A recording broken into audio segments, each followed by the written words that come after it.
Bonjour à tous, ici Gromy pour l'IM Daily numéro 3. Alors comme tous les mercredis, je vais vous présenter un exercice. Et donc l'exercice du jour, c'est l'observation d'objets et le fait de les transformer en volumes simples. Enfin, d'essayer de les réduire à des volumes simples. En fait, cet exercice-là a pour but d'essayer de faire comprendre un petit peu le volume dans l'espace. Et donc ça va un petit peu plus loin que juste la simple compréhension. Donc on va voir un petit peu comment ça fonctionne. Alors donc, pour commencer, il vous faut des objets. Des objets, j'imagine que vous en avez tout autour de vous. Et que c'est des objets qui sont faits à base de volumes simples ou d'objets un peu plus complexes. Donc vous pouvez commencer par des objets relativement simples, comme par exemple ce livre, qui est une sorte de grand pavé, quoi. Donc le but c'est pas de faire un objet ultra détaillé et de le réussir au maximum. Là le but c'est d'essayer de juste de comprendre comment l'objet est foutu. Donc là en l'occurrence c'est juste un pavé. On voit. Donc il suffit d'essayer de retrouver un minimum ses proportions et de le redessiner et de le dessiner vraiment sous une forme d'un volume simple. Et là en l'occurrence c'est pas très compliqué parce que c'est pas plus que ça, c'est juste un volume simple, c'est juste un pavé. Donc vous voyez là on va même pas aller chercher à faire la page qui se soulève, on va pas chercher à faire du texte, on va pas chercher à faire l'étiquette ou quoi que ce soit, on ne fait pas de détails, on essaye juste de le réduire à un volume simple. Et après l'idée c'est d'essayer de l'imaginer dans un autre angle. Vu que vous avez l'objet sous la main, vous pouvez l'observer sous un autre angle si vous ne savez pas exactement comment le faire, mais sinon vous pouvez uniquement l'imaginer. Donc là vu que c'est juste un pavé, on peut imaginer que ça ressemblerait à peu près à quelque chose comme ça s'il était vu de profil, et que ça doit être sûrement quelque chose comme ça s'il était vu d'en haut.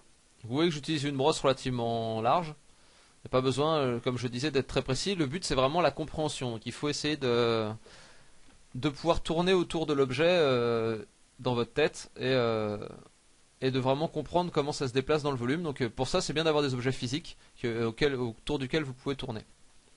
Donc vous pouvez prendre des volumes très très simples comme ce livre, mais après vous pouvez aller progressivement vers des trucs plus compliqués. Comme là par exemple c'est plus sous forme de cylindre. Donc déjà c'est un petit peu plus compliqué, ne serait-ce qu'à dessiner, parce que une ellipse c'est déjà tout de suite plus compliqué à dessiner que juste un trait droit. Donc là vous voyez que je suis obligé de retoucher un petit peu la ligne pour coller vraiment à ce qu'est vraiment une ellipse. Ça, c'est des choses dont j'ai déjà pas mal parlé dans les trainings, mais je veux que cet exercice soit dans la liste de mes exercices et que c'est même le premier parce que pour moi c'est l'exercice le plus important à faire quand on débute. C'est vraiment de commencer par dessiner des objets. Donc là, il y a une deuxième ellipse à l'intérieur parce que c'est un cylindre creux. Donc voilà, faut le dessiner. Ça peut être un petit peu laborieux. Ce que je vous disais, le but c'est pas d'avoir le trait le plus parfait possible. Le but c'est vraiment de comprendre. Donc d'abord on le fait on le fait juste en observant. Donc là on voit un petit peu comment se comporte la courbe de l'ellipse au moment où ça rencontre le côté en fait. Parce que souvent je vois des gens qui finissent comme ça, avec un angle très dur ici. Alors qu'en fait non, ça part vraiment de façon très très souple ici, parce qu'en fait à l'intérieur, il faut aussi essayer d'imaginer l'intérieur de l'objet. Donc derrière en fait l'ellipse continue comme ça. En fait il y a une ellipse en bas qui fait un truc comme ça, avec l'autre ellipse intérieure qui sera ici. Donc là on voit que je l'ai pas fait de suffisamment haut parce que du coup mon ellipse intérieure je la vois pas, alors que normalement on est censé la voir ici. Mais le but c'est que la construction soit bonne. Après qu'on voit vraiment le truc ou pas, c'est pas très important. Je peux la refaire à côté où on va le voir. Je le fais vu d'un peu plus haut, même de beaucoup plus haut, comme ça. Voilà. On essaie d'avoir les proportions à peu près correctes sur l'épaisseur, sur tout ça. Et après donc là ça part comme ça et il y a une ellipse en dessous. Une ellipse en dessous qui est comme ça avec l'ellipse intérieure qui est ici. Et donc ça fait que si là on voulait le repasser de manière plus propre, on verrait ce trait là, celui-ci, et ici on verrait cette courbe on voit quasiment pas les côtés en fait, enfin on voit quasiment pas le côté droit des côtés en fait dans ces cas-là. On voit vraiment plus la courbe du cylindre du dessous, enfin de l'ellipse du dessous. Donc voilà, donc après vous pouvez le regarder de plusieurs côtés. J'imagine que s'il était de profil, ça ferait quelque chose comme ça. Donc voilà, avec donc l'ellipse qui serait tout à fait courbée comme ça, et l'ellipse du dessous qui serait tout à fait courbée comme ça. Vous pouvez les faire un petit peu mieux quand même que ce que je fais, hein. Là je le fais vite parce que je veux passer plusieurs types de sujets dans un temps relativement court. Donc observez bien, essayez de bien comprendre ce qu'il y a à l'intérieur. Donc là je l'avais pas fait, hein, pour le livre, mais un pavé à l'intérieur, faut qu'on voit toutes les faces en fait. Au moins que vous l'imaginiez, parce que ça évite d'avoir des erreurs comme sur ce rouleau. Donc ensuite on a des objets qui sont construits à partir de plusieurs volumes simples. Donc là on a une déesse. Et donc la déesse elle est construite à partir de plusieurs volumes simples. Il y a le premier qui va être... elle est construite à partir de plusieurs pavés en fait. Il y a un pavé comme celui-ci, enfin comme ça ici, qui fait à peu près quelque chose comme ça, qui est très plat. Voilà. Un pavé très simple. Voilà, et il y a, vous voyez, là il y a une sorte de petite protubérance devant, c'est un autre pavé qui vient s'insérer comme ça, qui s'insère à partir d'ici. Là vous calculez bien la longueur, et après il faut suivre un petit peu les lignes des autres. Vous voyez là, entre ces deux lignes là, elles convergent par là-bas, donc ça veut dire qu'il y a un point de fuite qui est un peu par là-bas, et ça fait quelque chose comme ça descend ici. Voilà, ça fait un pavé dans un pavé, ça fait à peu près ça. Donc avec à l'intérieur, ici, on a des lignes qui doivent être à peu près dans ce style-là. Voilà. Donc, vous voyez, ça c'est le volume simple de la DS. Vous voyez que là, on va pas chercher à faire les arrondis, à faire le petit sigle, les boutons, les machins. Là, on le réduit vraiment à un volume simple. Après, si vous voulez, vous pouvez, une fois que vous avez ce truc-là, commencer à raffiner un peu et à chercher les formes qui sont tout autour. Donc, vous voyez, là, on a des objets qui sont composés de plusieurs volumes simples, comme la DS par exemple. Et encore plus quand la DS est ouverte. Donc là, je vais pas vous le refaire, mais enfin, vous voyez que là, il y a une sorte de grand pavé au-dessus qui est très très plat, avec un autre pavé en dessous qui est un petit peu plus épais, avec toujours la petite protubérance dessus. Là, par contre, vous pouvez peut-être faire la croix ou les boutons. Enfin voilà, peut-être au moins placer les écrans, ça peut être intéressant. Voilà, ça c'est des exemples. Ensuite, on a par exemple un objet qui est un peu plus organique. Donc là, qui est à base d'un cylindre, mais qui est un cylindre plutôt étiré, plutôt évasé, comment dire. Enfin, vous voyez que la base est beaucoup plus petite que le haut. Voilà, hop, on a donc quelque chose qui est comme ça. Et après, on a donc là on a la deuxième ellipse en bas, et on a cette anse là qui est beaucoup plus, c'est un peu plus compliqué de la faire puisqu'elle elle a une forme qui n'est pas une forme géométrique de base. Mais ce qu'on peut faire, c'est essayer de l'intégrer dans une sorte de boîte. Vous voyez que là il y a une sorte de boîte qui est faite comme ça. Et après ça part en ligne droite. Enfin vous voyez, vous réduisez la forme à des choses simples quoi. Donc après ça part en ligne droite par là, comme ça et comme ça.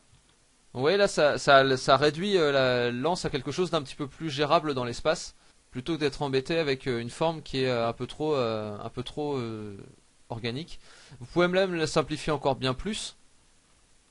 Si vous commencez juste à dessiner, vous pouvez carrément faire juste un bloc sur le côté. D'ailleurs, il y a des tasses plus simples que celle-ci à dessiner. Alors voilà, vous faites un gros bloc sur le côté, comme ça on sait que c'est l'espace où va y avoir l'anse. Après, si vous voulez raffiner, vous pourrez la redessiner relativement facilement, je pense. Alors voilà, c'est assez à vous de voir. Suivant les objets que vous avez chez vous, essayez de prendre des trucs qui sont pas trop compliqués au début et de compliquer par la suite. Donc là on a quelque chose qui est encore une fois plus organique, mais là c'est un peu plus simple à définir par exemple. Parce que il faut définir une série d'ellipses.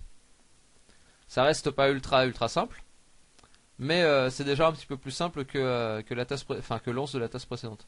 Donc là on fait une ellipse pour le haut, on voit que ça se rétrécit, donc ici il y a une ellipse aussi qui est un peu plus étroite. Après ça s'élargit énormément, donc là il y a une grande ellipse, et ça se finit en s'évasant vers le bas, donc avec une ellipse un peu plus petite. Et donc là on voit qu'on a la forme de base, on a ça, après là ça se réduit, ça va jusque là, et ici ça remonte. Donc vous voyez, là on a la façon de faire tout ce volume. Donc c'est vraiment à vous de réfléchir à comment faire. Donc après là, plus de profil, on va avoir la large ellipse, l'ellipse plus fine, celle qui est un petit peu plus grande pour le goulot, et en bas l'ellipse qui est assez étroite pour le cul, enfin pour le bas, pardon. Hop, et donc voilà, ça nous fait la forme basique de cette carafe. Donc vous voyez, il faut vraiment essayer de réduire les objets à des volumes simples. Ça peut être relativement facile comme un peu plus compliqué. Vous voyez que là on a par exemple une sorte de flacon, donc lui on peut le réduire à une grande boîte. Pourtant vous voyez qu'il est plutôt rond, il y a des trucs un peu partout. Mais on peut quand même pour le simplifier, on va partir sur une grande boîte. Là il est de face, donc c'est comme ça. Et par contre ce qui est important de noter, c'est le creux qu'il y a ici. Donc ici là on a un creux dedans. Voilà, avec là le truc pour lance. Et après au-dessus, on a quelque chose qui part comme ça. Et avec un bouchon en forme de cylindre par-dessus. Et donc voilà, une fois que vous voulez raffiner après, vous pouvez commencer à placer des courbes.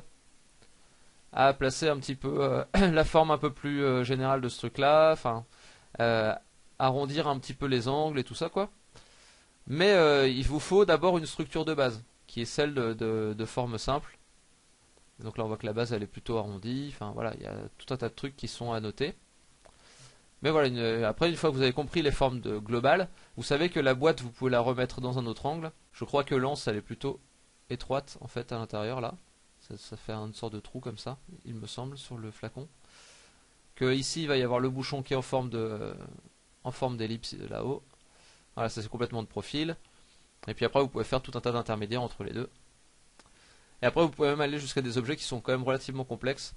Donc là où il y a plusieurs ellipses à placer les unes à la suite des autres, mais en perspective. Enfin voilà, ça commence à devenir un peu plus compliqué quoi. Et après à les allonger. Enfin voilà, ça commence à être des choses un petit peu plus compliquées et qui se rattachent sur une sorte de grand pavé. Donc voilà, ça c'est à vous de voir jusqu'où vous voulez, où vous voulez vous arrêter dans la construction en volume simple. Mais enfin voilà, c'est vraiment un exercice à pratiquer régulièrement. Jusqu'à ce que vous ne vous trompiez plus quand vous essayez de dessiner un objet. Et donc ça va vraiment entraîner votre esprit à voir en volume et à comprendre les choses. Et surtout, n'oubliez pas de faire tourner les objets, hein, ce que je vous ai dit dès le premier. Voilà, faut essayer de les faire tourner dans votre tête et de les redessiner dans différents sens. Ça, c'est vraiment super super important. Donc voilà, c'est tout pour cet exercice. C'est un exercice vraiment important, c'est pour ça que j'ai voulu le mettre en premier. Donc je vais vous souhaiter une bonne fin de semaine, dessinez bien et à demain, salut!